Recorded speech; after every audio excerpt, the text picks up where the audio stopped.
Around 150 million years ago, when what we now know as South America and Africa split apart, the planet's largest tropical rainforest was already in place. But a mighty river, flowing from the emerging landscape east to west, was altered as the Andes mountain range thrust up from the Earth's crust, blocking the river's flow, creating vast lakes and, in time, reversing the flow of the river from west to east into the Atlantic Ocean. Over millions of years, this region exploded with life to become what we now know as the Amazon.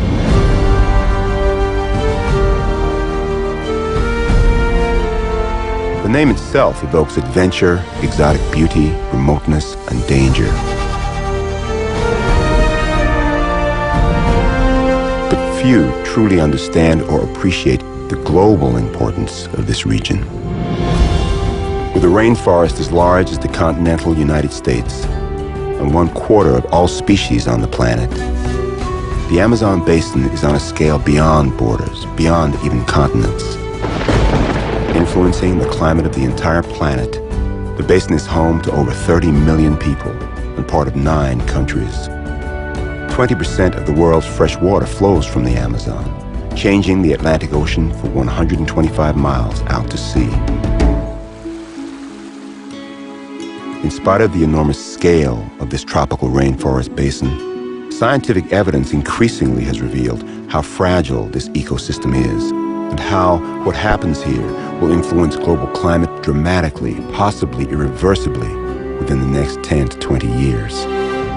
Concerned about the sustainability of the rainforest and its global impact on climate and the oceans, he and his team have returned to sound the alarm and search for reasons for hope. He begins his journey with a visit to one of the largest landowners in Brazil and an old friend. Dr. Rita Bernardino was inspired by Jacques Cousteau 25 years ago to build the Ariau Amazon Towers, 35 miles north of Manaus on the Rio Negro, and the first hotel complex at tree level in the Amazon rainforest. When the group of Jacques Cousteau arrived, your father, E ele me disse assim: faça hotel na floresta que o mundo inteiro vai querer ver. and he said to Dr. Rita, make a hotel in the jungle because everybody around the world is gonna go to meet the forest. Porque a floresta Because amazônica é a the maior do Amazon mundo. forest is the biggest in the world, and it's also the forest that have the biggest destruction. Because the Ariau Towers Hotel was built to be among the trees, it also allows guests the opportunity to witness the dramatic change in seasons in the Amazon. The dry season, which lasts from June to November, and the wet season, from November to May. Here the waters can rise as much as 30 feet. May I invite you to Casa de Tarzan Jacques Cousteau. All right. And there's a plaque inside. We're in here? Yeah, right up there. That was during the Amazon expedition, and it was Kacha, and we had a monkey, and Lost in the Jungle, Calypso. I mean, this has been a great honor that Helen and Rita and her father honored us when we came here. You know, there have been very striking differences since the first time I was here when I was 14 on the expedition with my grandfather and my father. The most striking is the abundance of people that there are here versus in 1982-83. Just landing in Manaus, which was less than 400,000 people when we were here back then, and coming back now where there are over 2 million people, there's a striking difference.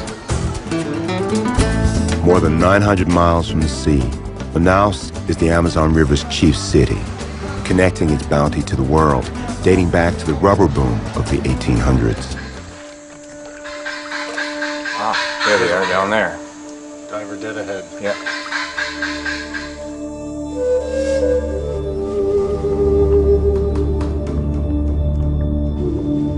With 3,000 species of fish identified out of a suspected 5,000, The Amazon contains at least twice as many species as the entire Atlantic Ocean.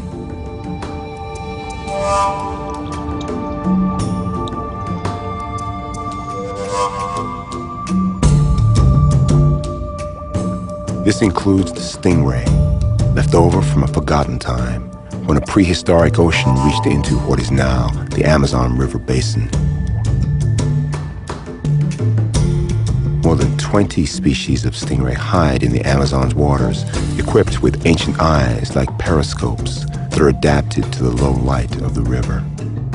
Its barbed tail, more like a dinosaur, hides a venomous spine for defense when hiding fails.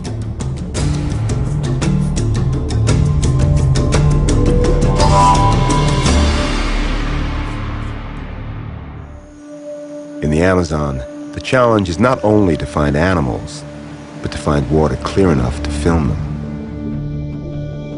Silt and debris from the forest make the water cloudy at best and completely opaque in many places. But it's underwater where Jean-Michel, Fabien, and Céline can best see for themselves the dynamic interaction between river and forest. And there's no river creature that looks more like the forest than the mata-mata turtle. Perfectly camouflaged, resembling a pile of fallen leaves, the mata-mata breathes through a nose like a snorkel and feeds by lunging at unsuspecting fish.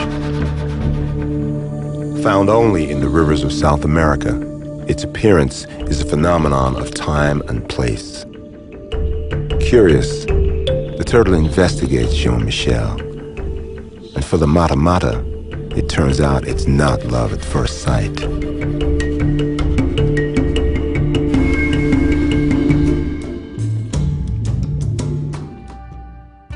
For the team, months of work and many questions still lie ahead. They return to Manaus, where they restock their provisions and disperse into separate teams in order to cover more ground and investigate different issues. One basic question still to be answered is how much of the Amazon forest needs to be preserved to maintain the ecosystem and protect the health of the planet. Scientists have approached this question methodically by dividing the forest into fragments of different sizes and observing how much of the forest's complex plant and animal life can survive. Increased ecotourism is a positive piece of the puzzle, and a good example is the Mamirwa Sustainable Development Reserve. The journey to Mamirwa requires another long river passage for the team, a remote reserve of breathtaking beauty. Covering more than 4,000 square miles, the Mamirwa Reserve is Brazil's first protected area, seeking to balance the preservation of biodiversity with the economic needs of the local population. When the reserve was created, there was a series of economic alternatives that were implemented: fisheries management, forest management, and ecotourism. So the idea of ecotourism is to generate income to the population. So they promote conservation in order to attract even more tourists and generate more benefits. The anaconda. The largest surpassed 30 feet and 500 pounds. It squeezes its prey to death and swallows it whole, including deer, caiman, and even jaguars. It moves powerfully among the treetops and on the forest floor, but it hunts in the river. A fact not lost on Céline and Murphy as they chance a closer encounter.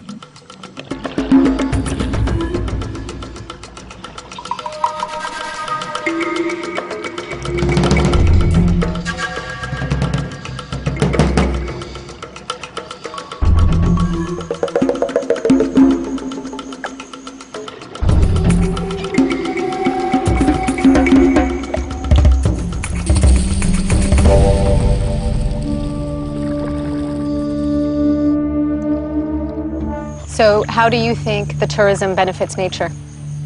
Well, since tourism has started here, we've had an increase on population of different animals like pirarucu and caimans, because local people have seen that these animals are tourist attractions as well, so people would like to come see the wildlife that we have in abundance here. So In that sense, tourism helps promote conservation because people want to come here and learn from the ecosystem and see this beautiful wildlife. So not only are the local people benefiting from getting jobs, they are also learning conservation because of the interest of the tourists. Perhaps no animal is more an icon of the Amazon than the pink river dolphin, or boto. Its vivid pink color, a display of the male's maturity, something to show off, like antlers on a deer.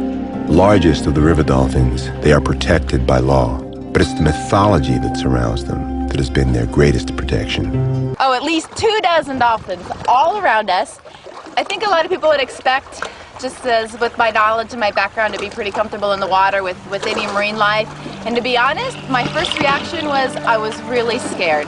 The fact that these are wild animals, very sharp teeth, here I am venturing into their aquatic realm, and I know they could easily bite me. All they want is a free meal, and if I don't have that, you wonder if they get aggressive.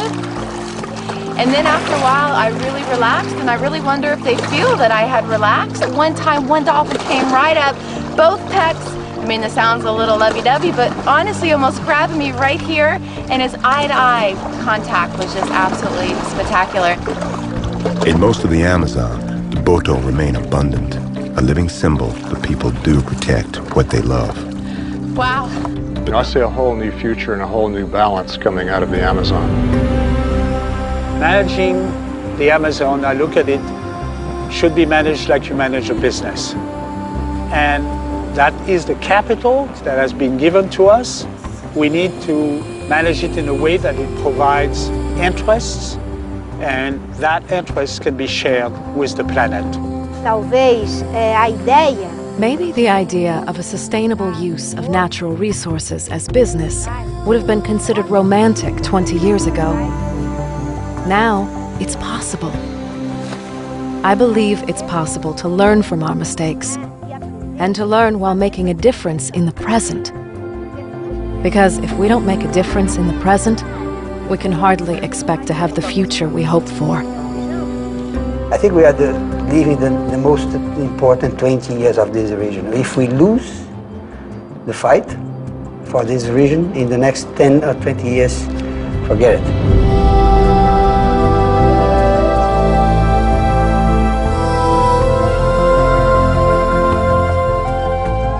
We have to face up to this issue and find the solutions, but it's going to take a lot of energy and a lot of courage. And in the end, it's for the benefit of everyone.